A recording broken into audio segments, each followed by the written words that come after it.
Welcome to the Megyn Kelly Show, your home for open, honest, and provocative conversations.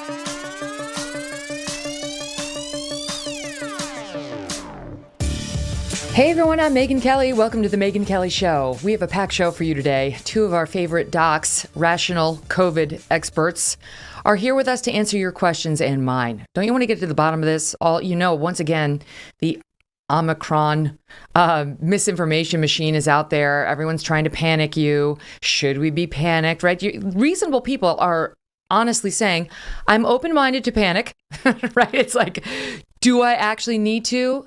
And I think you're going to hear some reassuring answers today. And Chris Cuomo is apparently out at CNN, though it's a little unclear, at least for now, he's out, indefinitely suspended. Miranda Devine, brilliant of the New York Post, is with me to talk about that, the Cuomo brothers, and her new book on Hunter Biden called The Laptop from Hell. It's a great title. But first, just 2 days after telling the American public that the Omicron variant is not a cause for panic, it seems President Biden is about to cause a whole lot of panic for holiday travelers. The president is reportedly set to announce strict new travel rules for anyone flying into this country, including vaccinated Americans returning, which may include requiring you to self-quarantine for a week, even if you're vaccinated and you test negative. So forget it if you thought you were going out of the country for Christmas. And if you don't follow the rules, possible fines might be coming your way. Joining me now, Senator Rand Paul. Senator, great to have you back on the program.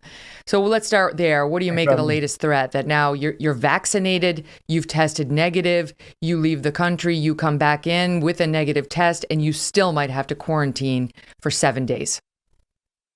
I think it's hard to know yet whether the Omicron variant is going to be a disaster or whether it might even be a less lethal variant. We just don't know yet. Some of the initial reports from South Africa show it having actually milder symptoms. I think we'll know more in a couple of weeks, but I think it's premature for people to freak out. I don't think in general bans work. There's a certain amount of hypocrisy to condemning, obviously, Trump's bans and now saying, oh, they're fine because they're much more enlightened under Joe Biden. But I think there's something to be said for the idea that maybe bans don't work on travel. The Omicron variant's been found in 12 different countries already, which probably means it's in another couple of dozen, may well already be here. And so freaking out and having travel restrictions hurts the economy, but doesn't necessarily do anything about the spread of the virus. Mm-hmm. But the instinct remains to panic. Even the head of the South African Medical Association has come out and said, "What do you do? Why are you doing this? It's not time to panic yet. We've only seen mild symptoms, as you point out. We've had no hospitalizations. No one required oxygen. No one died. And this thing hasn't really been much. We just wanted to let you know we saw it, and it had all these mutations on it, so we wanted to call your attention. But you're overreacting. But that's what we do. Now, meantime, Dr. Fauci, your friend, seems to have really crossed over into true God complex territory. I mean, he's a bureaucrat, but boy, talking about himself in the way he has, I will tell you, as a private citizen, somewhat alarmed me. This is him over the weekend talking about the attacks on him by senators like Ted Cruz, and I'm sure you were in there too, and talking about why he finds it inappropriate. This is soundbite one. My job has been totally focused on doing what I can with the talents and the influence I have to make scientific advances to protect the health of the American public. So anybody who spends lies and threatens and all that theater that goes on with some of the investigations and the congressional committees and the Rand Pauls and all that other nonsense, that's noise, Margaret. That's noise. Senator Cruz told the Attorney General you should be prosecuted. Yeah. I have to laugh at that. I should be prosecuted. What happened on January 6th, Senator? I'm just going to do my job. And I'm going to be saving lives, and they're going to be lying. Anybody who's looking at this carefully realizes that there's a distinct anti-science flavor to this. So if they get up and criticize science, nobody's going to know what they're talking about. But if they get up and really aim their bullets at Tony Fauci, well, people could recognize there's a person there, so it's easy to criticize. But they're really criticizing science because I represent science. Criticism of him is criticism of science because he represents science? And you're a medical doctor yourself. Your thoughts on it? I think there's a great danger when a government bureaucrat sets themselves up as representing science. It, to me, doesn't conjure up images of freedom. It conjures up images of the medieval church repressing science. Science should never be beholden to government imprimatur or government dogma. And the thing is, most of the time when he's talking about mandates or edicts that come from him, they're usually not based in science. So, for example, he's been saying we're under-vaccinated as a country. The truth is actually the opposite. Well over 90% of those over 65 at high risk have chosen voluntarily to get vaccinated.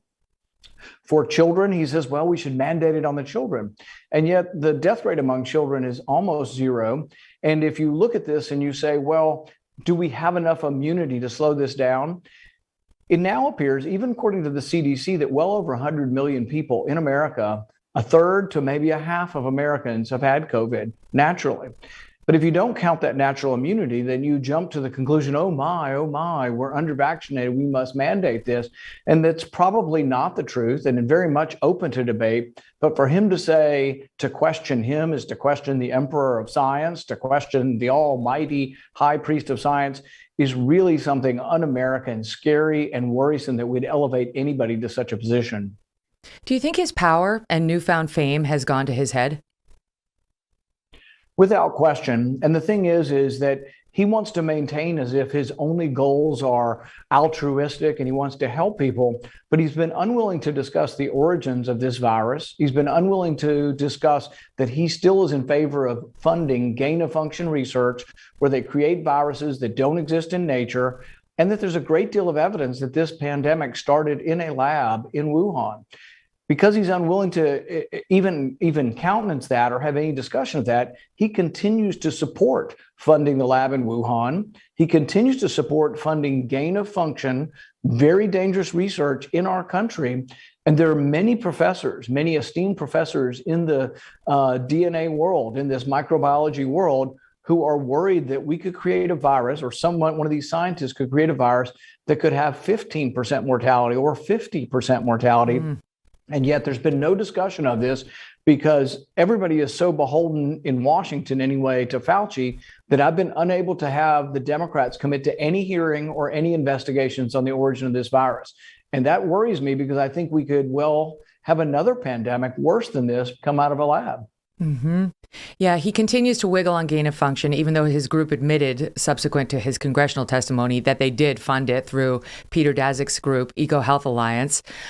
He's basically hung up on the definition. He kind of tries to weasel out of it, saying, "Well, the definition's not the same, and you can revise it all you want, but we never funded under my definition what is gain of function." Here he was on the Sunday shows trying to say that's just a meaningless term. Soundbite 2. Well, the Intercept reporting is completely misleading because gain of function, matey, is a completely meaningless term unless you put it into context. Years ago, we paused all function on manipulating viruses to set guardrails and guidelines and to get rid of the ambiguous and misleading term of gain of function so that you could proceed with experiments if they fall within those guidelines. Then someone comes along and says, I don't like that definition. And according to my definition, you did, quote, gain of function. Again, so the meaningless term of gain of function, it doesn't mean anything. What do you make of that, Senator? What's not disputed are the experiments that happened in Wuhan and that continue to happen in the United States as well. They take an unknown virus from a bat cave. They basically dig a bunch of guano from a bat cave, which is not a particularly, enviable job. They dig up the guano. They get viruses from it that are unknown. They then take the genes for those viruses or the S protein from those viruses, mix them together with the genes from a known virus. Well, one of the known viruses that they are using in Wuhan and other places is the SARS virus. This is a coronavirus from the 2004 era that had a 15% mortality. So they take a virus that we know has a 15% mortality and they mix it together with an unknown virus. The good thing about the SARS virus is it was deadly, but it was not very transmissible. They're mixing it with an unknown virus to see if it makes it more transmissible. Dr. Fauci's argument is, well, we don't know whether it'll be more transmissible or not. But that's precisely the reason for the experiment, is to see if they can create viruses and then ask the question, is it more transmissible? So the experiments in Wuhan did find viruses that are more transmissible, more lethal, more deadly, which gained in function. And yet he says, well, those experiments happened, but because we didn't know they would gain in function in advance, they're not gain of function.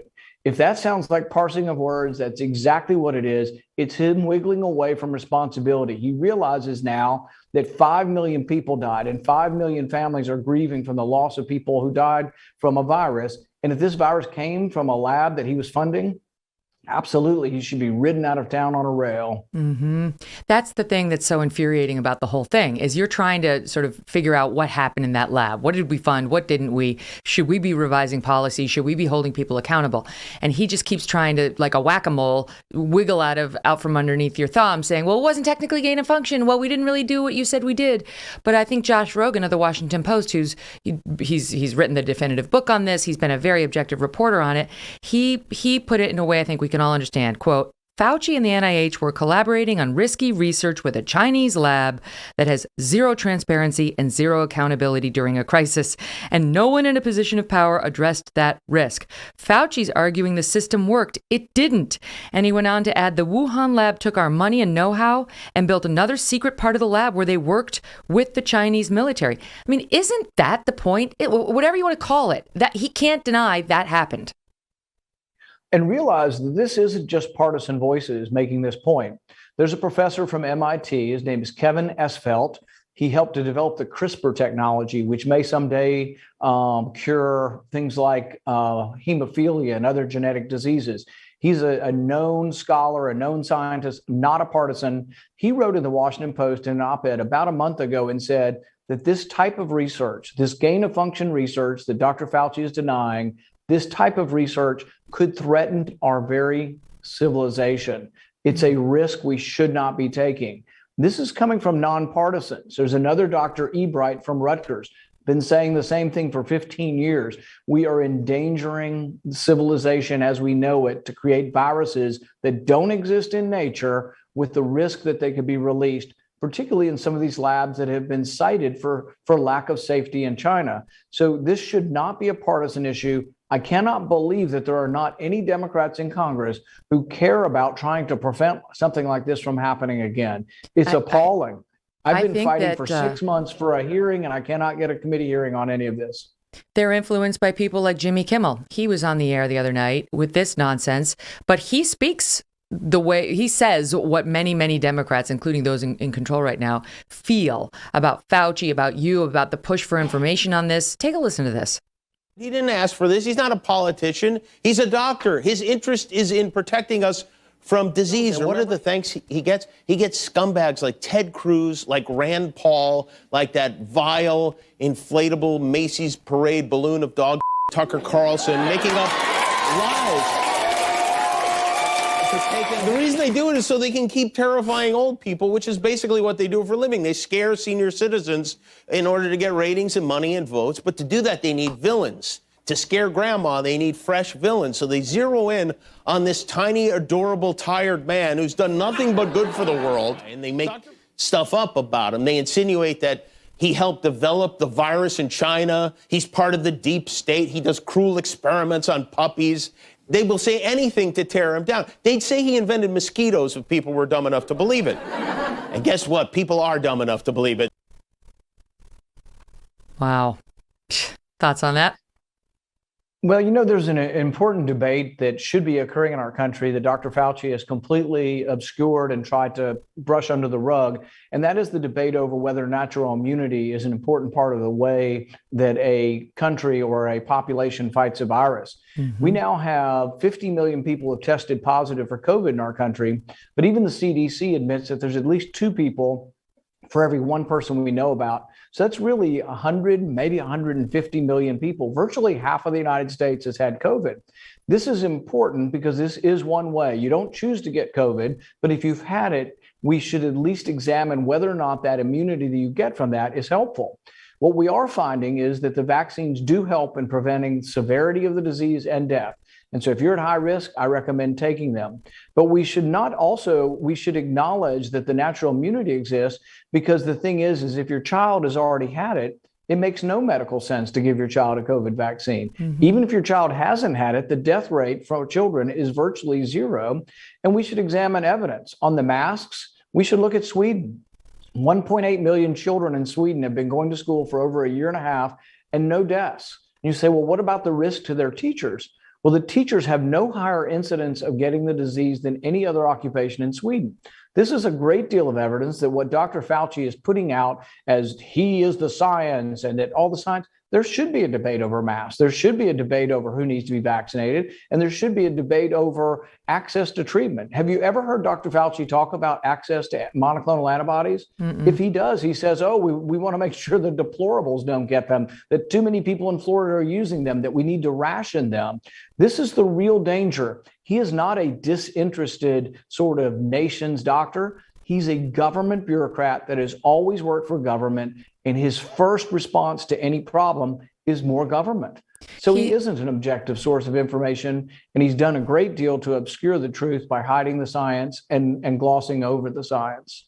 To me, the longer he's on the national stage, the more truth we see about him. And I don't think he's such an adorable little sweet bureaucrat thing that Jimmy Fallon or Jimmy Kimmel's trying to peddle is going to work if Fauci continues to go out on these Sunday shows and say how he really feels. The business about, I'm political, let's talk about January 6th, Senator, which he said about Ted Cruz. I mean, things like that. He made a number of blatantly political comments, and you've been in the political game a long time, Senator. You tell me what that's going to do to the right half of the country to hear him going hard left. Well, this is sort of the problem with the establishment in Washington of both administrations recently. If you want people who are skeptical of getting a vaccine to get a vaccine, they'd be more likely to listen to a voice like mine and others who have a reasoned approach to this, who are not anti-vaccine. Instead, they try to marginalize us. And I've never had one phone call saying, would you help to encourage people to get vaccines? Because I will. For people at risk, and that's predominantly, but not exclusively, people over 65, but also anybody overweight, I recommend that they get the vaccine. And I've been recommending this all along. But in the next breath, I also tell people there is a treatment. Monoclonal antibodies, you got to get it early because Fauci has set the rules. And if you get into the hospital, they may not give you the treatment. So I've been willing to give these reasonable responses, but instead get vilified. But the more that Fauci obscures the truth, refuses to accept the truth, the more that he continues to promote that China is a reliable, reasonable partner and that we should still fund research in China, the more people don't believe anything that he says. Mm-hmm. Meanwhile, his boss, Joe Biden, and I guess our boss too, in some ways, because these policies he keeps pushing are handed down, whether voluntarily by companies who are like, I have to impose a mask mandate or a vaccine mandate because, the administration is going to make me. And all of those vaccine mandates are falling apart in the court. Anyway, Joe Biden comes out and tells us we need to wear masks. And even Fauci was suggesting we should potentially be masked forever. He was asked about that on the Sunday shows too. And he basically said, we might be, because look at the Chinese. That's what they do. Why wouldn't we do that? Well, because we're Americans and we believe in freedom of choice over here. But anyway, Joe Biden believes you should be in a mask and I should be in a mask, but doesn't apparently care whether he has to wear a mask. Look at this video. He was in a mall, I guess, or in a store without a mask. And you can see the sign saying face coverings required while he's there with his mask pulled down underneath his chin. Peter Doocy of Fox News asked Jen Psaki about it. And listen to how that went. We saw the president shopping indoors on Saturday behind glass that says face covering required, but his face was uncovered. Why? The president is somebody who follows the recommendations and the advice of the CDC. I don't know what the circumstances were of that particular moment. He was shopping in a store, and on the glass outside it said face covering required, and we could see him inside, and his face was uncovered.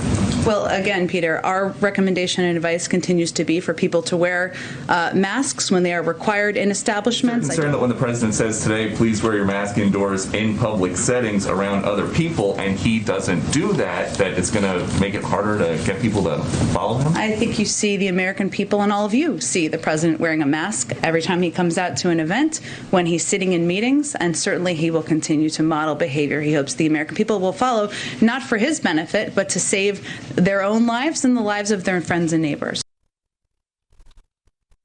Is he a hypocrite, Senator?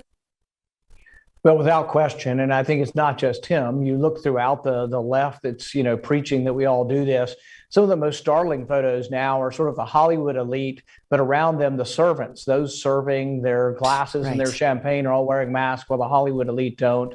The pictures of Newsom dining and fine dining and not wearing a mask.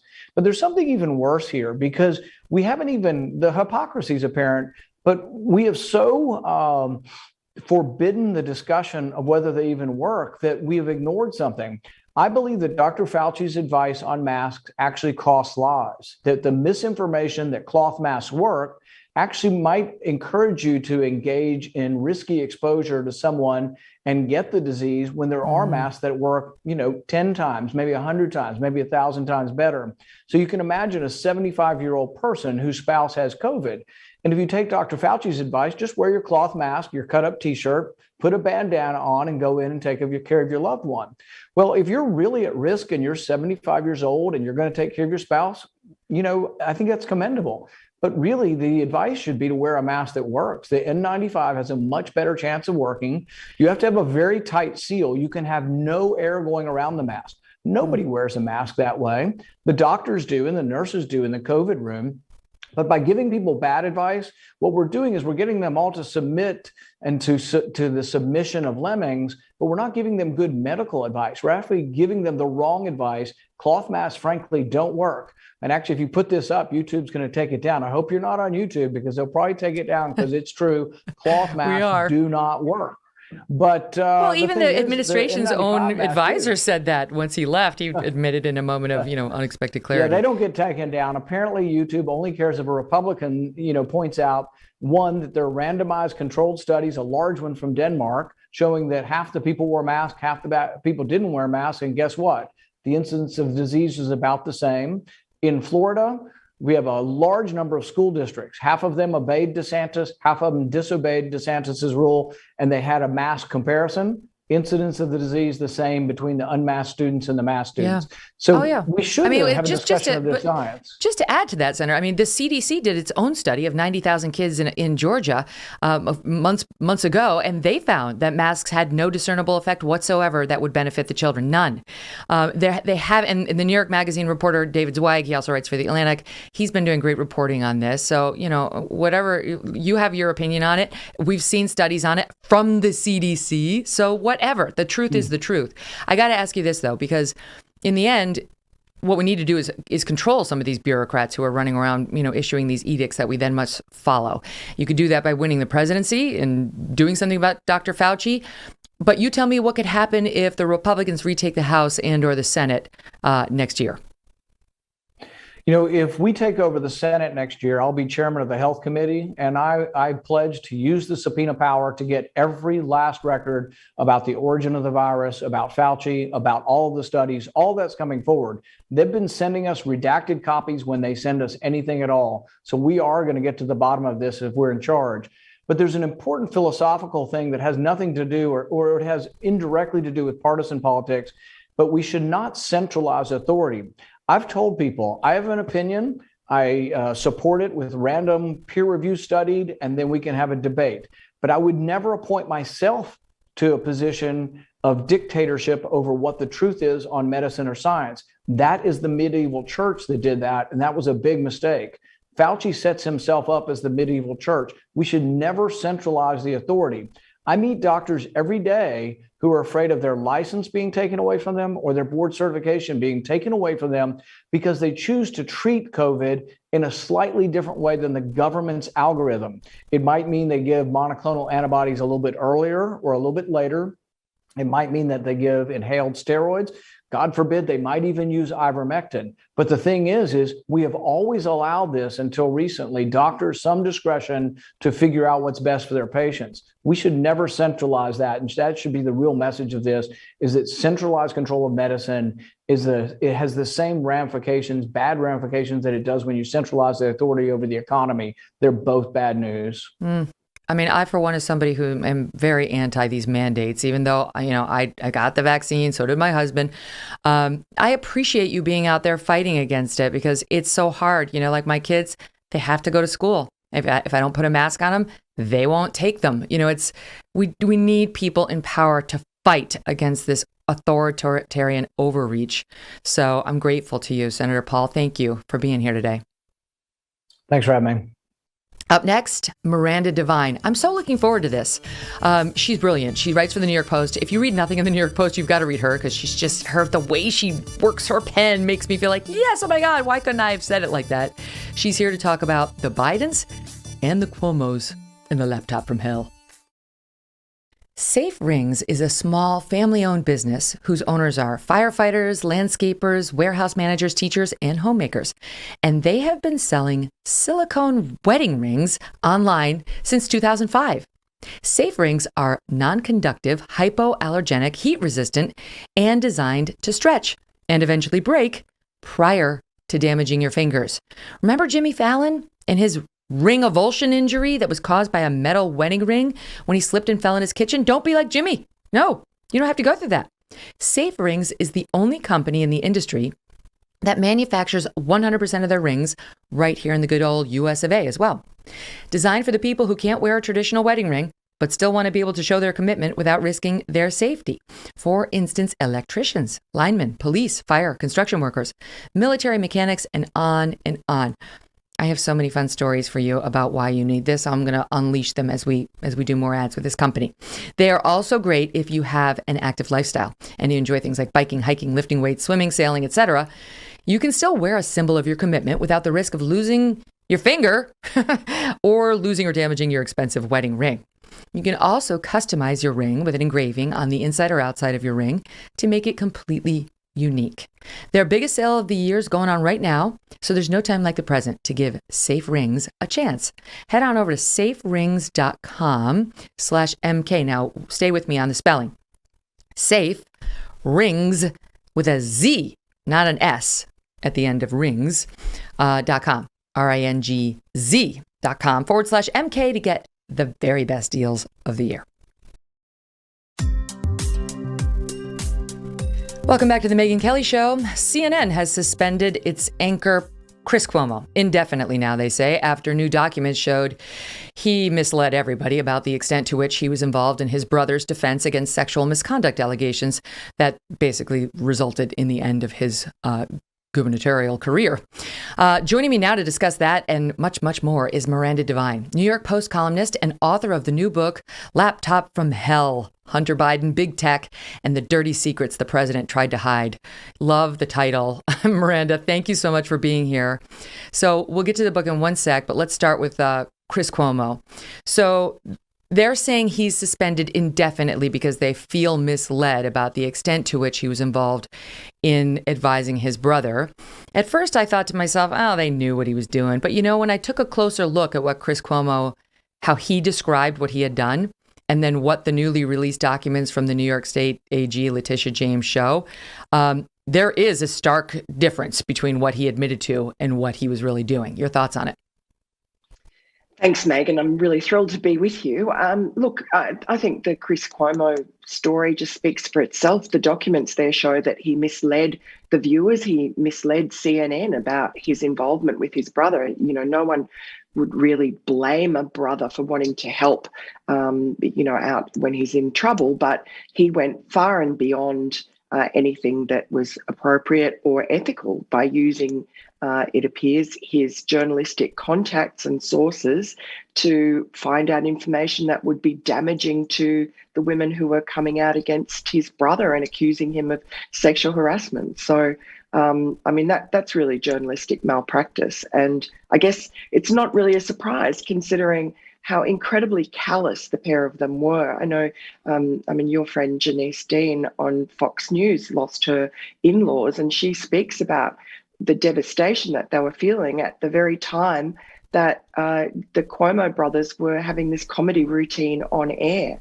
If anyone knew how many people were dying and why they were dying in nursing homes, it was Andrew Cuomo. Mm-hmm. And so it takes a really special kind of sociopathy to be able to lark it up on television when you're responsible for so many deaths. Janice Dean, she started speaking out about it, saying, you issued this order. It resulted in the death of, now we know, 15,000+ people in the New York State nursing homes.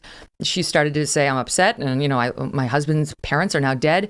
And Governor Andrew Cuomo's office attacked her. They attacked her as just the meteorologist, and she's not an expert in anything but the weather. Well, she still got her job, and Andrew Cuomo doesn't. Now it appears Chris Cuomo may have lost his.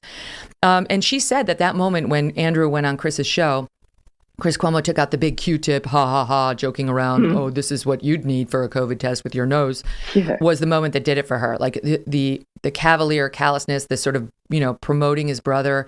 And one of Chris Cuomo's lies was that when he interviewed his brother, which was an exception, I guess, to the longstanding CNN policy that didn't allow him to do that, their quote, that it was, quote, long before any kind of scandal. Okay, that's a lie. He interviewed Andrew Cuomo 9 times between March 19th and June 24th, 2020. As of May, which last time I checked is before June, Andrew Cuomo was taking fire for the nursing home story. I just pulled up just one before we got on the air. The Guardian had a piece May 26 talking about how he had granted liability to nursing home and hospital execs for the way they dealt with COVID patients. And the critics said this proves that you're basically allowing corners to be cut when it comes to the care of seniors. And he'd already issued the order mandating that the COVID positive patients go into the nursing home. Anyway, none of that was discussed. But the other thing I wanted to ask you about is, he says specifically to the audience, to CNN, I'm not an advisor, I'm a brother. But now we see in these documents, Miranda, he is an advisor. He's out there saying, please let me help with his preparation, before he goes forward with his interview with the AG. Call me, he says to Cuomo's top aide. I have a lead on the wedding girl, one of his accusers. This is Chris Cuomo. Melissa DeRosa, this top aide, says rumors are going around from Politico. 1 to 2 more people coming out tomorrow. Can you check your sources? Chris Cuomo, on it. Text back, no one's heard that yet. We looked into whether Ronan Farrow was about to move on a source. Reported back on that. And then here's the most egregious one. He said in his testimony to Letitia James, I would never do Oppo research on anybody alleging anything like this. I'm not in the Oppo research business. And then another one of Andrew Cuomo's aides, Lee Smith, testified, Chris Cuomo sent e-messages to us about one of the accusers, Charlotte Bennett, and forwarded tweets from her. Apparently he dug up during her college years to the governor's advisors. What's that? That's not Oppo research. He lied over and over to cover his brother's butt and then his. Yeah, it's so egregious. That's a litany of real journalistic malpractice is the only way I can put it. It's unethical and it's dishonest, and it's something that really shames CNN. I guess it's not surprising, but the fact that CNN has, indefinitely suspended him, presumably on full pay, and presumably they'll just wait until the heat dies down, if it does, and bring him back, just as they did with Jeffrey Toobin. So the only light at the end of the tunnel is that CNN is under new management, and there was some indication the other day that they want the network to go back to doing proper journalism as it used to. CNN is not what it used to be. When it started, it was this magnificent 24-hour news cable operation, a real groundbreaking. They covered, the first Iraq War and did some magnificent reporting. But it's just sort of degenerated into this very ugly sort of opinion fest and very sloppy reporting. And the viewers have viewership's collapsed as a result. Mm-hmm. That's right. I mean, Jeff Zucker's still running the actual entity, CNN, but above him, there's been a shift in ownership, in management, and ultimately control. Charlotte Bennett, the woman who Chris Cuomo was digging up dirt on, issued a statement saying, in part, CNN must immediately take action. They're saying they're going to investigate. She said the network need not investigate his behavior. The investigation's over. And yesterday we received answers. Just like his older brother, Chris Cuomo used his time, network, and resources to help smear victims, dig up opposition research, and belittle our credible allegations. His behavior is reprehensible, unprofessional, and inexcusable. She says anything short of firing Chris Cuomo reflects a network lacking both morals and a backbone. This is how Chris Cuomo, who we now know was digging up dirt on Charlotte Bennett, among others, Wedding Girl, and on it went, criticizing Lindsey Boylan, one of the other accusers. This is how he portrayed himself, Miranda, when the scandal broke on the air. This is soundbite 8. I'm aware of what's going on with my brother. And obviously, I cannot cover it because he is my brother. Now, of course, CNN has to cover it. They have covered it extensively, and they will continue to do so. I have always cared very deeply about these issues, and profoundly so. Oh, profoundly cares about sexual harassment while he digs up dirt. He's broken trust and faith with his audience, his staff. He's embarrassed CNN. And I agree with Charlotte Bennett. From the moment he did his fake exit from his basement while he was parading all around the Hamptons having COVID and pretending he wasn't, right, to his weird muscle building routines that he does all the time at Post Online Bazaar, to the harassment of Shelley Ross, which came out, which he doesn't deny, happened before CNN, but it happened. She went on the record. He humiliated her, to the forcing out of another executive producer of his who was female because of his bully tactics, something CNN has not denied, to now this, the interviewing of his brother, the lack of journalistic integrity, the lies about there being no scandal when he was doing it, the lies about whether he was an advisor, the lies about I would never do Oppo. He's done. He's done. He's told more lies than Brian Williams ever did. And he needs to be out on his ear, if you ask me. Well, yeah, I agree. And I mean, the insincerity of his public proclamations, I think, really tells his audience what he thinks of them. He thinks they're all chumps and people to be, tricked and lied to. And I just think it's untenable. I mean, whether CNN wants to get rid of him or not, I just can't see even the CNN audience being able to forgive that kind of dishonesty. And look, his brother's gone down in flames and he's dragging everyone else down around him. And the Democratic Party doesn't show any inclination to protect Andrew Cuomo because he's of no longer any use to them. He was useful to them during the Trump administration because he acted as the foil, the guy who was doing a really good job of COVID.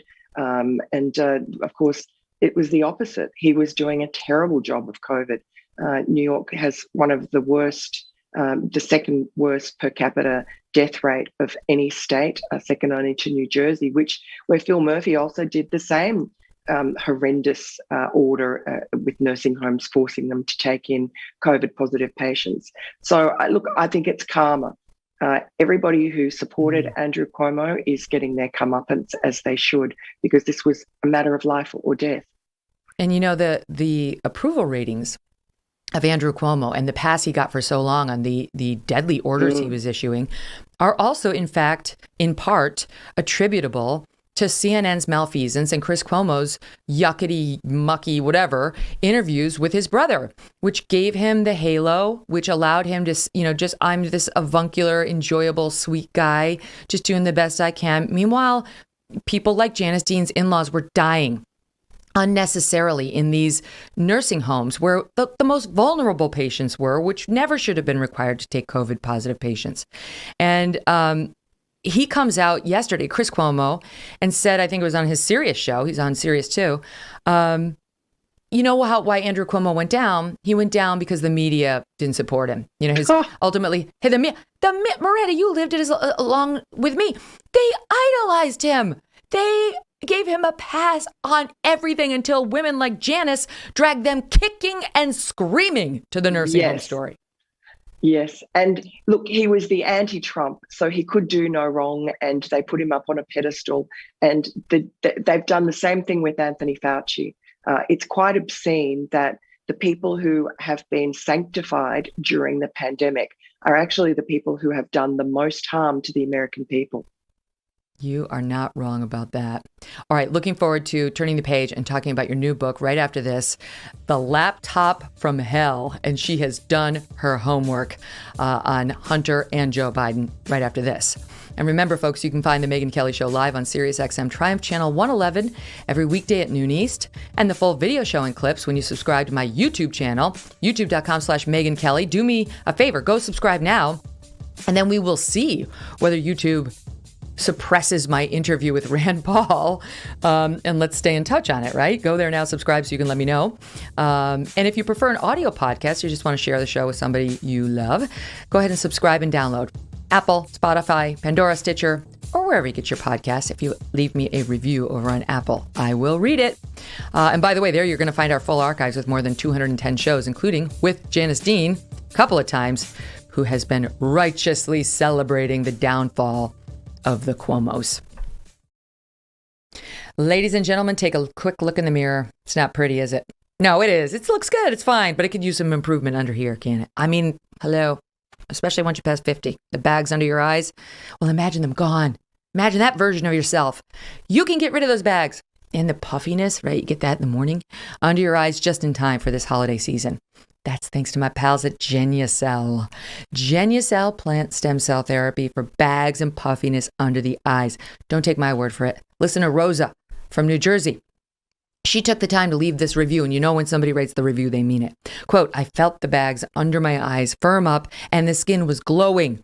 Your product helped me to reduce puffiness quickly. In a couple of weeks, I stopped using concealer because of the improvement. I've gone a week without applying heavy makeup, she says. I would recommend Genucell to anyone. And with Genucell's instant effects, you're going to see results in the first 12 hours, guaranteed or your money back. From now through Christmas, Genucell's most popular package is 60% off at lovegenucell.com/MK60.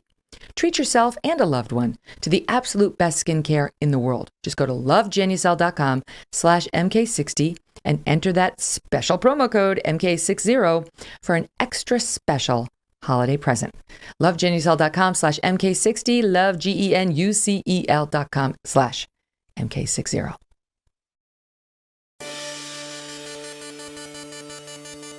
So great idea, right? Because it was the Post that really got shut down on its reporting on the Hunter Biden laptop, all of which we now know was right and never should have been suppressed, right before the presidential election. So first of all, one of the things you take a look at is how that laptop wound up in the media.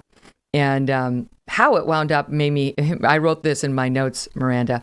The Biden children are very forgetful. Tell us. Yes. Well, Hunter Biden, this is one of 3 laptops that we know of that he's mislaid or abandoned. And this one, in April of 2019, he dropped off at his local Mac repair shop in Wilmington, Delaware. And it was waterlogged. And John Paul Mac Isaac, who owns the shop, said that he would fix it. He would, it was actually unsalvageable, but he would upload all the information onto his server, and then he could download it onto a hard drive. So he called Hunter and he said, can you bring in a hard drive? Hunter brought in the little hard drive, and he said, all right, well, I'll call you when I've done it. And Hunter never came back. John Paul Mac Isaac tried to call him several times using the phone number, which we verified was Hunter Biden's phone number, his signature on the form. And he just never came back. And he had an $85 bill he never paid. So after 3 months, that laptop became the property of John Paul Mac Isaac. And he did nothing with it for a while, but he had to spend a lot of time looking at the material on it because it took so long to upload onto his server. And so he recognized some words and some keywords and documents. And when he saw the impeachment process going on with Donald Trump, he's a Trump supporter, which people have used against him, but I mean, he just is.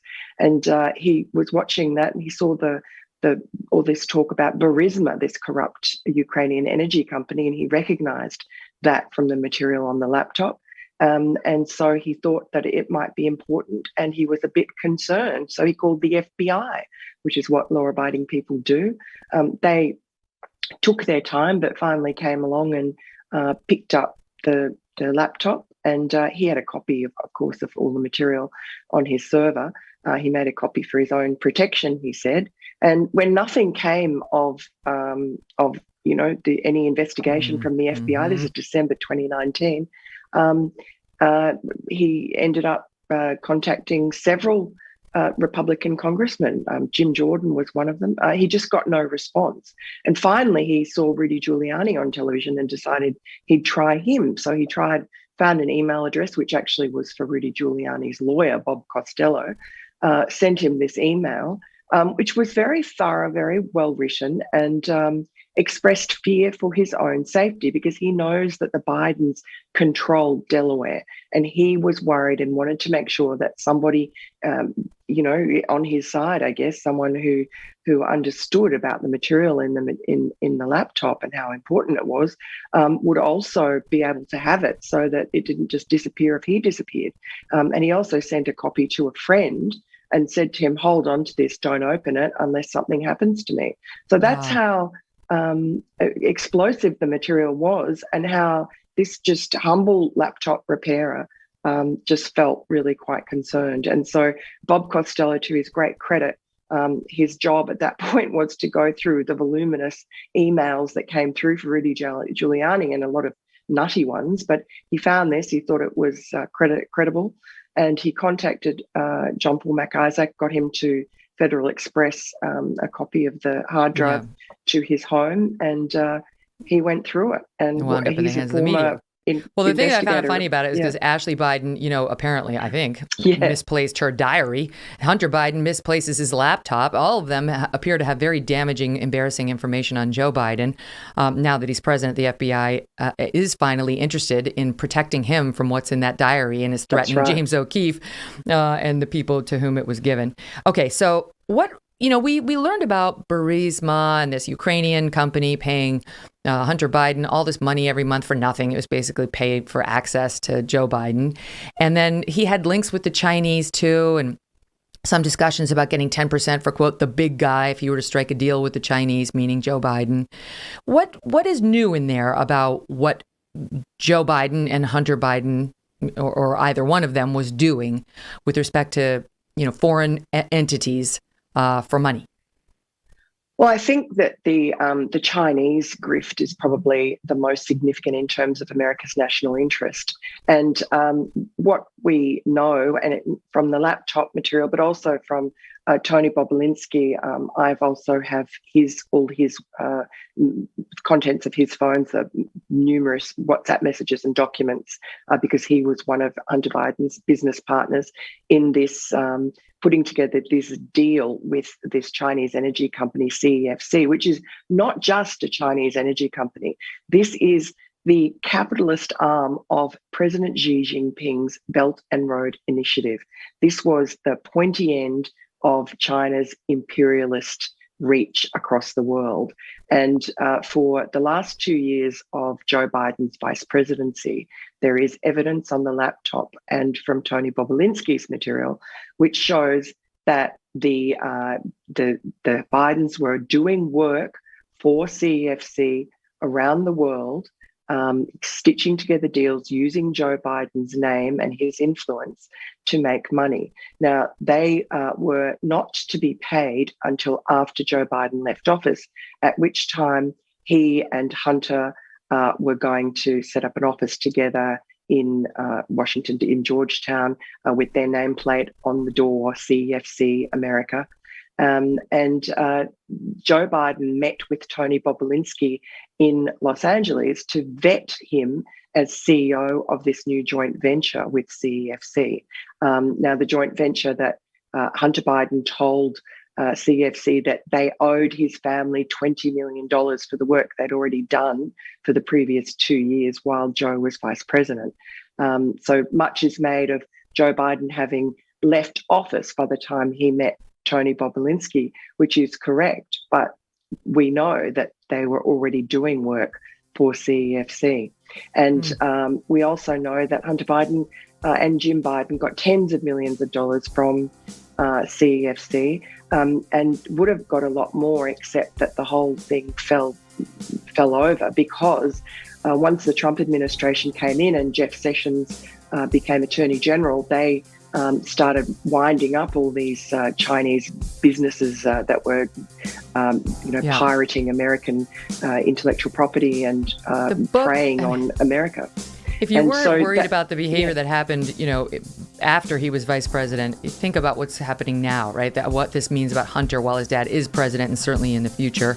We're up against a hard break, so I got to wrap it. Miranda, I recommend everybody read it. Laptop from Hell, and read Miranda in the New York Post. Well worth your time. Great to see you.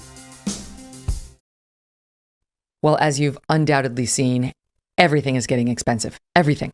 We are in the biggest economic crisis since 2008. With a government that is printing trillions and trillions of dollars. Consumer prices are the highest we have seen in 30 years, and inflation is certainly here to stay for quite some time. And if the government continues its out-of-control printing and spending, the dollar could actually continue its free fall and lose its coveted role as the world reserve currency. So how do you protect your money, your retirement, your savings? Well, American Hartford Gold can show you how to hedge your hard-earned savings against inflation by helping you diversify a portion of your portfolio into physical gold and silver. They even will help you move your existing IRA or 401k out of the volatile stock market into a precious metals IRA. And they make it super easy. They are the highest rated firm in the country with an A+ rating from the Better Business Bureau and thousands of satisfied clients. If you call them right now, they're going to give you up to $1,500 of free silver on your first qualifying order. So don't wait. Call them now. Call 866-518-2955. 866-518-2955. Or if you want to text my name, MEGYN, to 65532. All right, 65532. Those are your options. You can call, you can text, whatever you do it now. Welcome back to the Megyn Kelly Show. COVID's in the news as always today. We've got new variants, new COVID pills, new boosters, and new high-profile breakthrough cases like LeBron James. Joining us now to discuss it all, Dr. Jay Bhattacharya, professor of health policy at Stanford University, and Dr. David Dowdy, infectious disease epidemiologist at Johns Hopkins Bloomberg School of Public Health. Nice to be here. Thanks so much for having us. Great to have you guys. Okay, so let's kick it off. Omicron. So hard to say. We should have come up with one that was easier. Am I the only one who's desperate to say Omicron? I was desperate to say Omicron. Anyway, it's Omicron, so forgive me if I mess it up. But, I mean, I'll start with you on this, David, because I haven't talked to you yet, but I'm very interested. What I hear from the WHO is it may be more transmissible from an early look at it, but they don't know. But there's absolutely no reason right now, no factual evidence, no cases to believe it's any more deadly or dangerous than any other variant. Is that correct? Yeah, that's exactly right, Megyn. I think that the primary result there is we don't know yet. It's going to be probably another week or two before we have any definitive data on transmissibility, virulence, et cetera. So we're still in a bit of a waiting game. A lot of press has gotten out about this new variant, but it's not clear yet just how big of a problem this is going to be. Mm-hmm. When they say, mild so far, Jay, they're saying there haven't been that many cases, but the cases they're seeing in the South African countries, no one needed oxygen, no one needed hospitalization, no one died. So that's all very reassuring. They're saying these are mild cases. They don't understand the freak out, like the national freak out. But at the same time, they're saying there were between 30 and 50 mutations, many around the spike protein of the coronavirus. And that's why other doctors, I guess, outside of South Africa are saying that's what's making us nervous. So do they have reason right now, in your view, to be nervous? I mean, I think if you look at it theoretically, there's a mutation could either help or hurt. It's not automatic that a mutation is going to necessarily make the virus more or less dangerous. It's an empirical question. I think part of the reason why some biologists are getting scared is just because if there's more mutations, then they're thinking just one step further that that the antibodies produced by, or the immune response produced by the vaccine, which are focused on the spike protein, might not be as effective. That's the theory. Whether in practice actually results in being less effective is an empirical question. And I completely agree with David. It is something that we should wait and see. There's absolutely no reason to panic. And the data we have so far empirically suggests that it's not more severe. So I counsel, let's just wait. I mean, it's something worth watching, but it is certainly not worth this enormous news cycle, which is inducing panic. Mm-hmm. So, David, I saw you saying if it's got 30 mutations, then it had 1, 2, 3, 4, 5, 6, 7, 8, all the way through 29 mutations. And then there was no panic and there was no alarm sounding and everyone went about their business. We didn't see some huge spike in deaths. I mean, that seems to me to be an important point. How long must this variant have been around if it's already on its 30th mutation? Yeah, I think this is a good question. And I think part of the reason people weren't freaking out when they when this variant had 1, 2, 3, 4, 5 is that we didn't see it when it was going through all that evolution. So it's just coming to people's attention at this time. And whether that's because this has been a variant that's been circulating where we're not really looking all that closely, like in other countries in Africa, or whether it was in a small number of patients who were sick for a very long time and allowed the virus to mutate, we don't really know. It's something that it looks like it's more closely related to some of the variants that were here before Delta than to Delta itself. So this is something that's been circulating somewhere for a while. But I think one important thing for people to realize is that wherever it was circulating, whether it was in places we weren't looking or in people who we didn't know about, it's very unlikely that it's seen a lot of the vaccine. Most places where we've been looking for variants are the places where there've been a fair amount of vaccination. So this is a virus that hasn't seen the vaccine very much, meaning it probably hasn't had, I mean, there's no reason to think it would be trying to evade the vaccine through its mutation, so to speak. And so I think it's important for us to be looking at this. And I think all of the vaccine manufacturers are testing right now to see how effective these vaccines are going to be.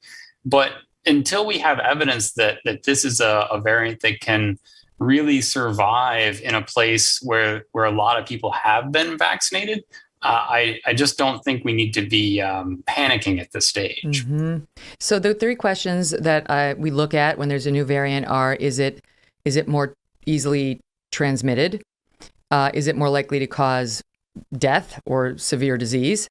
And is it likely to evade the vaccines? Right? Like those are the 3 things that we look at. And it looks like maybe is the answer to number 1, maybe more transmissible than some of the other, although Delta was pretty transmissible. I don't know, maybe. So far, no evidence, though it could change, that it's more likely to cause hospitalization or serious effects or death. And we don't know about the vaccines because most of the people in the South African countries do not have the vaccine, unlike us. Whereas, I don't know if this is right, the latest stats I just read were 60% of adults in America are fully vaccinated. 70+% have had at least 1 shot. But those are big, big numbers. So, Jay, how do we find out? They say, what do they need? 2 weeks from the date the scientists first got the alert from the South African authorities? 2 weeks for the vaccine companies to see on question 3 whether they're vaccine resistant? I mean, I think part of the thing is it might actually take longer. The reason is this, that the vaccine companies, what they're looking at is antibody responses. That's something you can check in very quickly in vitro and so on. What you can't check is the broader protection provided by the vaccine, and also people who are COVID recovered. They get very, very broad protection from COVID recovery. That's harder to check in a very fast time. But what you need is empirical evidence of what the virus actually does in the real world to really know. And that'll take a little bit longer. But, we'll start to see it. I mean, I think now that we know to look for it, we'll track this variant. That's what happened with the Delta variant. And David is right. I think it's quite widespread before even it was found in South Africa. I think now it's been found in Belgium, in Canada, in Scotland, in just a whole bunch of places around the world. They said 15 countries. And it's very likely already in the U.S. as well. So I think now that we know to look for, we can look and then do empirical studies to see if it is more severe and if it does evade. It seems really unlikely, just from a first principles point of view, that because it's still the same virus with a few mutations. The other variants have not escaped natural immunity, have not escaped vaccine immunity in terms of protection against severe disease. And that's something that we should tell the public. I mean, this is not something to panic about. We have many tools to address this, and we're in the process of developing new ones. This is something that people should not, sort of go back into. Oh no, it's March 2020 again. I think that's irresponsible rhetoric. David, why do you think that there was such a reaction to this? Countries closing their borders, like Israel. We instituted a travel ban. So many countries did. The New York governor saying all elective surgeries must be canceled. I mean, my God, you would have thought. The deadly rate, the death rate on this variant had already been pronounced at 50%. Like the way people reacted, it was stunning, and that got everybody's attention. Yeah, well, we've gotten to a point, I think, where the word variant is just something that induces fear and panic in our population. And I think that's a real problem, because we're going to be seeing new variants of this virus. We see new variants of the flu every year.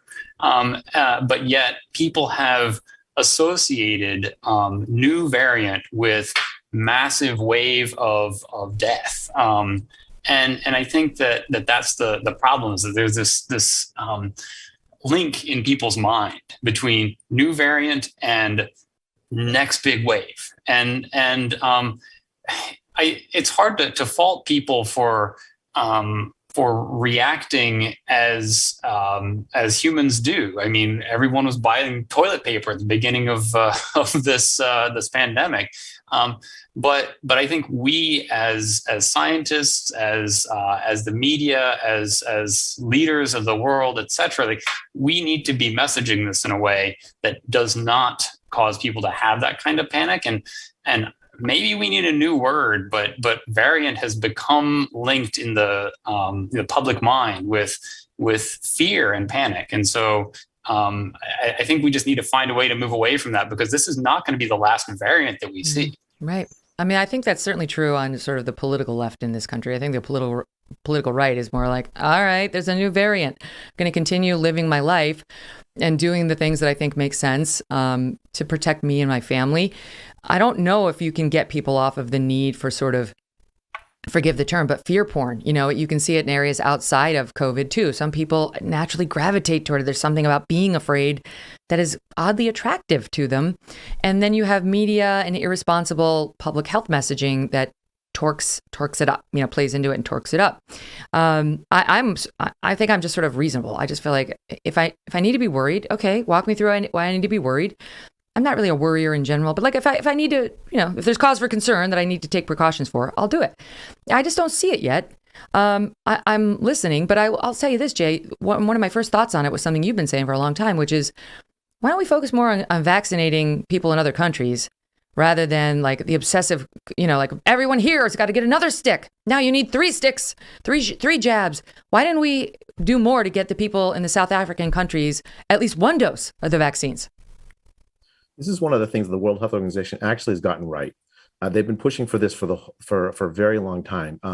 Vaccinating the world, especially the older people around the world who are very vulnerable if they get infected, is priority one. The first vaccine dose is much more protective than on the margin than the third.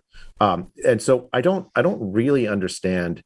And I guess I kind of do. It's a result of this panic and fear. Everyone wants control, and we live in a rich country where we can afford to get the third dose. We can afford to worry about vaccinating, 5-year-olds or whatever. When in fact, if you want to save lives, the thing you should do is vaccinate the world. Vaccinate older people around the world who do not have the vaccines at all. If you really, that's what your primary concern is. And I think, Megyn, to get back to your point about fear, which I think is a really important one, I don't actually think it's simply left, right. I mean, like in the UK, there's this massive panic, and you have a right-wing government.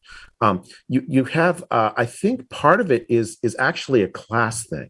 I think a certain class of people have actually benefited from the lockdowns. It's people. It's actually, frankly, it's people like me. I mean, I've been able to keep my job, maybe just barely. I don't know. I'm sure Stanford's not very happy with me.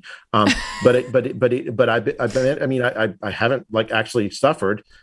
Whereas so many people, the essential workers, if you will, they've suffered through the pandemic. They've been working, and for a certain class of people, the variants renew the call for like, oh, we should be panicked, we should be locked down, we should do these things that have kept us safe. But it's only kept a certain class of people safe, not everybody safe. So I think, and unfortunately, I think the media reflects that class much more than it ought. It ought to be reflecting regular people. But this panic, I think, feeds into that, into the neuroses of that class. You know, I heard a discussion this morning I listened to the New York Times podcast, The Daily, and I like to get my info from the left and the right. And they had an interesting discussion about why these South African countries, why did this new attention-getting variant come up there? And they were talking about how the virus could have mutated 30 times. It would have had to be, they thought, an immunocompromised patient. So what are your thoughts on that, David? Like, why South Africa? And should we, as a result of whatever the answer is, be prioritizing that issue in whatever country for our next doses of vaccines? Yeah, I mean, I think the question of why this would first be picked up in a place like South Africa is a really interesting one. And I think that the idea that this might have been in one or more immunocompromised patients that were able to kind of keep the virus just at enough level to keep it replicating, but without killing them, I think is a reasonable one. South Africa also has a much better surveillance system than any other country in the southern part of the African continent, and so part of the reason we're seeing it in South Africa is because that's where we had the best eyes, and that's where we were looking. But it's also interesting that this happened in a place where transmission was actually quite low. If you look at the number of cases in South Africa a few weeks ago as compared to the U.S., even on a per capita basis, it was less than a tenth of what we have here. And the more transmission you have, the more mutation you would expect to be occurring. So it's also quite possible that what's happening here is that this was a variant that was randomly associated with a particular outbreak in South Africa where we were able to see it.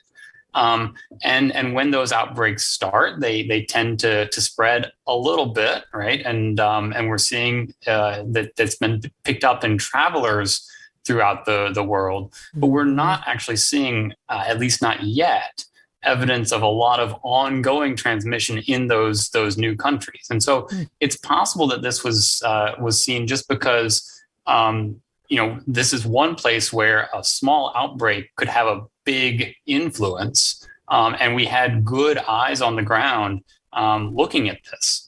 And then we decided to punish the country for self-reporting. Exactly. Well, do either one of you guys support the travel ban? No. No, I think it's xenophobic nonsense. I think it's as we've been discussing, it's probably likely already here if it's and the travel ban is not going to have any marginal benefit as far as stopping this thing from spreading. What it will do is it'll make the lives of many, many people miserable for no good purpose. And frankly, it's xenophobic. Like the countries in Europe that have this variant that now been detected, and we are only focusing our travel ban on African countries. And especially the places that have looked, just like David said, they have these capacity to look. It makes no sense as policy. It makes no sense as public health. It is an enormous mistake, I think. Did you support the travel ban from China, Jay? I don't remember that.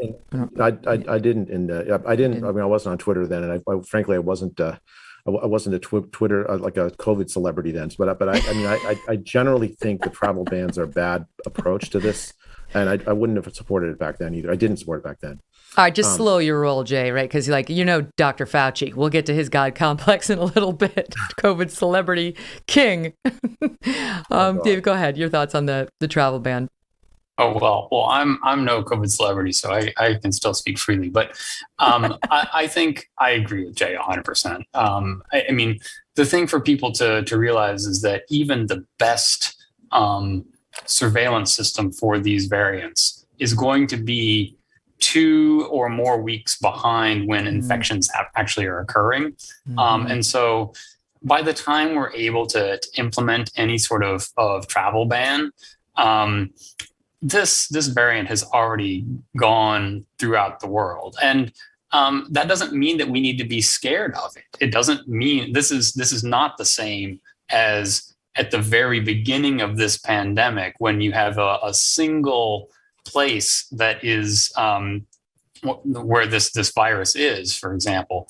This is a virus that is already in every country of the world. We've all seen, every population has seen this virus. There is immunity based on vaccination and on previous infection in every country in the world. And so just because it has a lot of mutations doesn't mean that immunity is worthless. So this is not like a brand new something we've never seen before, and it's not like it's something that we can contain given our current systems. So I'll say agree with Jay. Up next, we're going to talk about boosters and therapeutics, because Fauci's been saying, get a booster. This is the perfect reason to go get a booster. So do our doctors agree with that? And they also say Pfizer is saying it would take it about 100 days to come up with a vaccine that would attack this variant in particular. So if you're thinking about a booster, should you wait, right? We're actually going to take a call right now, Docs. A guy, we'll start with Kent in Indiana, who's got a question for you about the kids. Go ahead, Kent. Hi, Megan. How are you doing today? Great, thanks. I'm just really confused as far as getting conflicting information on children and the risk children have with COVID-19. And then that's about it. All right. So the risks that they have, right? And that is one of those things. You watch MSNBC, you're like, oh my God, how soon can I stick the needle in my 2-year-old? And you watch Fox and you're like, never, I'm fine. And I don't have to get it at any point. So either one of you can take it. Okay. Well, so let me launch on. Maybe David disagrees or not. We'll see. The risk to kids is orders of magnitude less than the risk to adults from getting infected. 1,000-fold difference or more in the risk of mortality from getting infected for older adults, especially elderly adults versus kids. Just to give some sense, the estimates of the infection fatality rate from around the world for infection in kids is something like 99.999% survival for kids under the age of 11. So the disease is not nearly as deadly as is reported for kids. It's in fact orders of magnitude less deadly for kids. More kids died of the flu in typical flu seasons than have died as far as the rate of death given infection. Kids face far greater risk from many other things. Mm-hmm. So that's the first order thing. So to my thinking about whether kids should get the vaccine, you should balance the benefit versus the potential harm. To date, the evidence shows that the vaccine seemed pretty safe in kids. I don't see any evidence of in the trials that make me particularly worried about kids. I do worry a little bit about myocarditis risk in boys, given that in young men myocarditis risk is elevated. But COVID also causes myocarditis, and I think there may be kids that have immune deficiencies or other conditions that make them benefit more from the vaccines. So I think where I come down is, this should be an individual choice that's made between the pediatrician and the parent. There should not be coercion in this at all. I think it is completely reasonable for a parent to decide, well, my kid is not at high risk, and I don't want to face the potential long-term effects that we don't know about yet from the vaccine, and come down against. I can also completely understand a parent who says, look, I'm worried about this, and it's safe, and I want to just do it. Jay, would you get your kid vaccinated if he had COVID already? Me? No, I wouldn't. No, you wouldn't. Okay, because because he doesn't need it, or because there's an increased risk. The marginal benefit is really low, and there's some potential. Like I said, it's for safe so far. There's some potential for harm. On balance, why? Mm-hmm. Dave, what do you make of Fauci's push for this? Is the time for the booster shot? I'm somebody who has a double vax, not a triple. Did not get the booster. Did not think I needed it. I'm only 51 years old. I'm in perfectly good health. Don't have any comorbidities. So what's your thought on go get your booster right now? Yeah, I mean, well, and also just to speak to the risk in kids, I would say I would portray this as like getting a flu shot, right? I mean, like in kids, COVID is about as dangerous as the flu. The shot is still very safe. We give kids flu shots. We don't, coerce every kid to get a flu shot. But as far as boosters, this is timely because I actually have my appointment to get my booster in about an hour. Oh wow! So and I was vaccinated back in February. So I think on balance, if you haven't gotten a booster and it's been more than 6 to 8 months since you got your first series, on balance, I think the boosters probably do provide more benefit than harm. We don't know that that's a long-term benefit. You don't think we should wait until, Omicron is better understood and maybe Pfizer's going to give a different vaccine? My personal expectation, though I hesitate to tell the future, is that this is going to become a virus like the flu that is worse in the wintertime. And so I feel like I'll get my extra benefit for the next couple of months during the peak season. And this is when it was worse last year.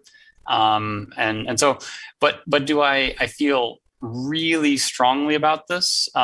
No, I think that the priority still needs to be what we were discussing earlier. So getting vaccines out to everyone who hasn't been vaccinated. Back on that at least adults, notion of the first shot is the most important, not the third. Let me get in a few more callers because the board is lighting up. They want to talk to you guys. Angie in Florida has a question for you. Angie, hi, what's on your mind? Hi, Megyn. Oh my gosh, I've been a fan of yours forever. I have such respect for you. I love you. Thank you. And on a side note, it's interesting, the Omicron, which is like, seems to be a lot of hype for a mild case of the COVID. If you unscramble those letters, it ironically comes out as moronic. Thought you'd think that was cute. My point and question is I had COVID, and as did my husband, and are we safe with our natural antibodies from having the COVID to where we wouldn't need or benefit as much from the vaccine as folks who maybe haven't had it? Jay? Yeah, the answer is yes. The answer is absolutely yes. The evidence at this point is overwhelming that COVID recovery provides long and durable immunity against future reinfection. Just to give a couple of data points, there was a study that was just published in the New England Journal of Medicine, Qatar, that showed that people who recovered from COVID a year ago, the likelihood of severe disease on reinfection was orders of magnitude less than people who had never had COVID and never had the vaccine. And in fact, the protection was stronger than the vaccine in an Israeli study. And in fact, even the likelihood of reinfection is quite low in a whole series of cohort studies around the world. What the data show is that there is somewhere between a 0.3% and a 1% risk of reinfection at 1 year if you have had COVID and recovered. That's stronger protection than the vaccine. So I don't think that it's wise to. It's not. I mean, I think it is. It may be the case that the vaccine provides some marginal benefit on top of the protection you already have, but it's going to be much smaller than the benefit provided to people who've never been infected, never recovered, never had the vaccine before. Do you agree with that, David? I'm going to agree and disagree, I think. I think that everything that Jay has said is correct. I do think that there is some evidence that if you have been infected, that getting the vaccine provides additional benefit against getting reinfected. So again, is this as critical as getting that first vaccine series if you've never been infected? No, you certainly have some level of protection. I think one thing is to make sure that you actually were tested positive against COVID. I mean, some people think that they had COVID, but they didn't, right? And so I think that's an important consideration. If you've tested positive, I think you do have strong level of protection. I still think that the vaccines are very safe and probably provide additional benefit. And I would say on balance, the risk-benefit ratio is probably still favorable, but I would not fault a decision to not get the vaccine. All right, let me ask you this, David. Let me ask you this follow-up. Okay, this is a hypothetical. So here we are in December of 2021. Let's say neither one of us has had the vaccine and neither one of us has had COVID. And we're trying to, we know in the next year, one of those two things is going to happen, right? Like you could choose. You either get COVID or you get the vaccine. And you live through COVID, and let's say you have very little symptoms and it's not a thing for you. In 1 year from now, 12 months from now, if I got the vaccine and you just got COVID, which one of us would be better off in terms of not getting it again? So I think the first response to that is nobody knows for sure that they're going to be the person who gets the mild case of COVID, right? And so I'm pro-vax. I'm not trying to make an argument anti-vax, but I am like, aren't you like, if you get a decent case of COVID and you're pretty close to having gotten over it, aren't you better off than somebody who never had it and is double vaxxed? I would say, to my mind, probably yes. I think there has been some mixed evidence as to which is stronger. I think Jay is citing the best evidence in favor of the previous infection, the Israeli study. But 27 times better protection. Yeah, exactly. Okay. So wait, let me pause you. I get it. Yes. You got a nuanced view of it, but I want to get in a couple more. Calls. Let's see. Yes. Okay. Let's see. Braun in Kansas is going to bring up the dreaded I word. Hi, Braun. What's your question? The dreaded I word. Okay. Well, hey, Megyn. Thanks for taking my call. Hey, my question is, so we all know eventually we're all going to get COVID in some fashion, either a little bit or severe. I know there's therapeutics out there that's been used for over a year. There's studies saying that ivermectin seems to have some positive effects. I've seen, like 4 of my friends, they kind of went downhill pretty quick with COVID confirmed, and they eventually reluctantly took some ivermectin, and within a day they started getting better, and they could attribute them getting better because they did the ivermectin. I'm just looking for the doctors to say, is there any validity to this? Good question. Who wants to take that one, Jay? I'll take that one and I'll convey some uncertainty. There are something like 30 randomized trials on ivermectin. Many of them find good results, and some of them find nothing. The literature on this is deeply divided. There are folks who've gone through these trials carefully and think that the ones that have positive results are low quality trials, and the ones that have negative results are high quality trials. So the answer is I don't yet know if it works or not. I know there are many people who swear by it, but I personally am not yet convinced. What I do know is that it is a scandal that I don't know.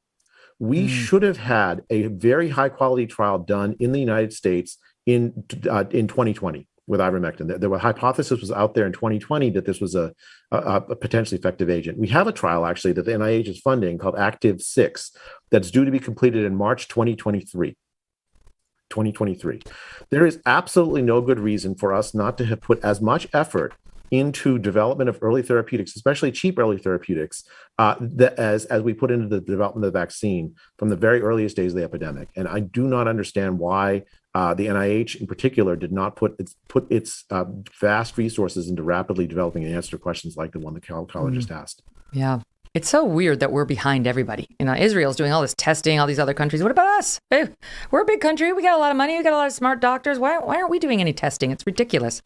That brings me to the question of therapeutics, right? We've got this Merck pill is going to come out, and it's something you can take once you have COVID, which is supposed to be spectacular at keeping you out of the hospital or from dying. But this is something that I understand it, David, is given to patients who have not been vaccinated, because the vaccine is above the Merck pill in terms of preferences, like better not to get COVID than to just get it and have to treat it. But my understanding was Merck can only be of help to you if you haven't taken the vaccine. And maybe, I don't know, does it work as well as the vaccine at keeping you out of the hospital or death? So I'm not aware of why this would be something that you couldn't get if you were vaccinated. I think that this is, if we believe the data coming out of the companies, that these are going to be very effective pills if we're able to at least diagnose people early in the course of the infection and get them the treatment before they get really sick. But I think it should be something that works as well in people who have been vaccinated versus not. So my general advice would be get vaccinated, but if you get sick and these pills are available, and I mean, by the time they come out, there will be an indication as to whether or not they, you can get them when you're vaccinated or not. But they should be available to you. I don't think that getting a vaccine is going to make it so that you can't get these pills. Okay. But again, it's better not to get COVID in the first place if you can avoid it, so that we like the vaccines for the people who can get them, though I am opposed to the mandates. I like these therapeutics, though, Jay. I mean, I like the fact that we are now focused a little bit more on cures as opposed to just preventions, because there are people who just are not going to get the vaccine for whatever reason, philosophical, religious, or they're not able to. I had a really respected doctor on the show who loves vaccines, but she can't get it. She's bummed out she can't get it, but she can't because of an immuno issue. So we do need good therapeutics. So where are we on that? I mean, actually, the development of these two new therapeutics, one by Pfizer and one by Merck, potentially has the potential to just alter the epidemic altogether, maybe even end it in a sense, at least end the panic around it. We'll see. I mean, I'm always a little careful when I don't want to get super excited and tell people that went based on press releases by drug companies. That's usually not a good idea. Right. So let's see what the data actually show. But if there's anything close to the claims, especially for that Pfizer one, then we're in really, really good shape going forward with this disease. Yeah. I'm like, oh, Pfizer really thinks everybody should get a booster. I'm like, okay. All right. I'm going to talk to Dr. J. How about Jeff in Florida? This is caller. Jeff in Florida. There we go. He's got a good question that I'd love to hear the answer to as well. Hi, Jeff. Go ahead. Hi, Megyn. In your previous segment with Senator Rand Paul, he mentioned that cloth masks were not effective, and the effective masks are, the N95 masks that have that really tight seal around your mouth. I'm just curious what the doctors feel about the efficacy of cloth masking. Mm-hmm. What do you think of that, Dave?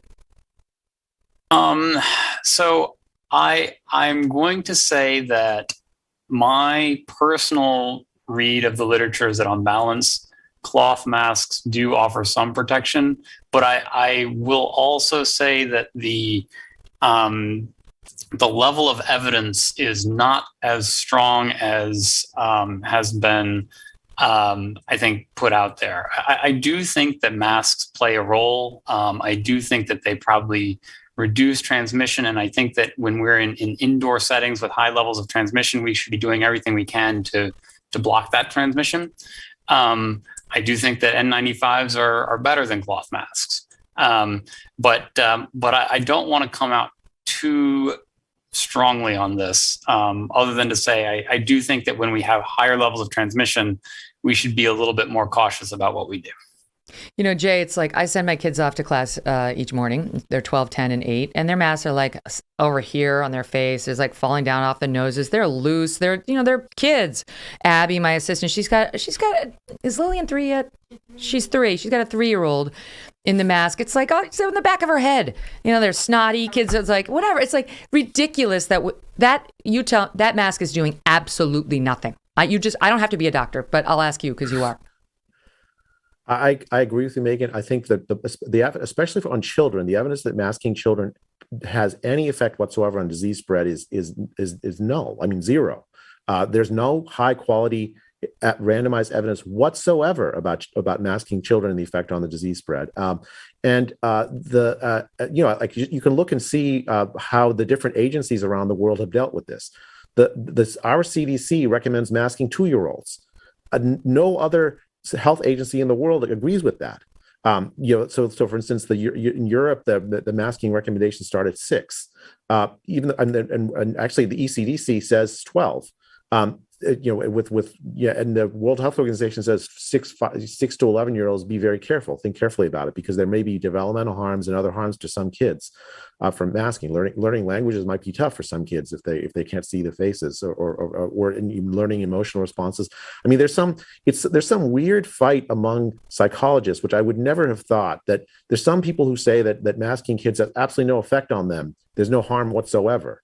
And I have no idea how they can conclude that from the literature I've seen. Mm-hmm. It seems really likely to me that there's some harm to some kids from masking them.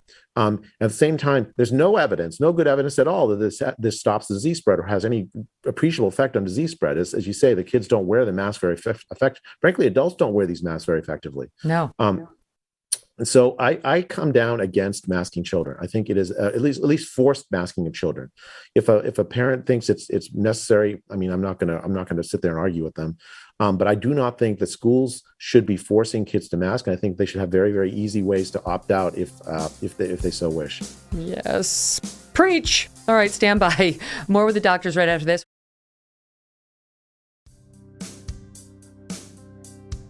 Can I ask you, Jay, I was curious your reaction on I am science.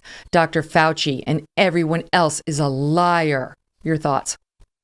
Nobody with such hubris should be at the center of COVID policy. There's actually a conflict of interest there, Megyn, that's really important for people to understand. Dr. Fauci is the head of NIAID. He is in charge of funding a very large number of immunologists, a very large number of epidemiologists, and a very large number of virologists. Scientists are normal people. They worry about their careers and they worry about funding. If you have somebody who's in charge of that kind of funding, also in charge of COVID policy, it creates a deep conflict of interest that's irresolvable. I think Dr. Fauci should step down for one of these 2 roles. It would be nice. I don't expect it because to me, it seems like he's getting a little drunk on his own power and fame. That's what Rand Paul said. Here's a good question. There's a couple of questions like this. Let's go to Melanie in Indiana. You've got a question about antibodies. Hi, Melanie. Go ahead. Hi. Yeah, thanks for taking this call because I haven't heard it anywhere. So my question to the doctors is, what do we know? I don't think we know what level of antibodies are actually protective for people. And I think if we haven't done the research to find out the answer to that question, we should. And it's almost criminal because if we knew what we needed, then we could argue less about whether or not you should be naturally whether natural immunity should count. David, I'll give that one to you. Sure, that's a great question, Melanie. I think the challenge is that antibodies are not the whole story when it comes to immunity against this virus, and so we're unfortunately never going to have that antibody level. Antibodies are just what are easiest for us to measure, but it's not the entirety of what our immunity is. So I wish we could have that level, but I don't think we will achieve it, unfortunately. Want to tell you guys, this is just breaking from the AP. U.S. official, United States identifies first case of Omicron COVID-19 variant in this country. My husband Doug had to go get a COVID test this morning. I hope it's not him. No, it's not actually breaking news. It was already here. Yeah, that's right. Well, you guys were right. So your suspicions have been confirmed. Pat in Illinois has a question about the effects of vaccination. Hi, Pat. Go ahead. Hi. Good morning. How are you all? Good. Thanks. What's up? Good. So my question is, I understand that I've been vaccinated, so I can still get the virus. However, my chances of becoming seriously ill or dying are much reduced. So I'm vaccinated. That's great. What is the thought, though, on, because I hear this on mainstream media all the time, that I need to get vaccinated to protect other people? So the evidence on that is interesting. It's For the first couple of months, it's probably true. First 2-3 months after, so the efficacy in the studies, some of the, like there's a study out of Qatar that the efficacy against getting infected at all is about 60-70% after 2 or 3 months. But then it starts to decline very sharply, so that by 6 months, it goes down to 20% efficacy. So in other words, if 100 people get it that are unvaccinated, 80 people that are vaccinated will get it infected. So the efficacy, the public protection provided by the vaccine declines very sharply over time. This is partly, I think, why people are talking about boosters, although even there, the evidence is only short term. Whereas the private protection, the protection against severe disease, seems to be much longer lasting. I personally had the vaccine in April, the second dose, and then I got COVID in August. I didn't get hospitalized. I was not happy to get it, but it wasn't so bad. So I very strongly recommend the vaccine, but as a mechanism for public protection, this is not like many of the other vaccines we use that are in broad use in public. That's interesting. All right, I want to go to Jean in Indiana. Jean, what's your question? Yes.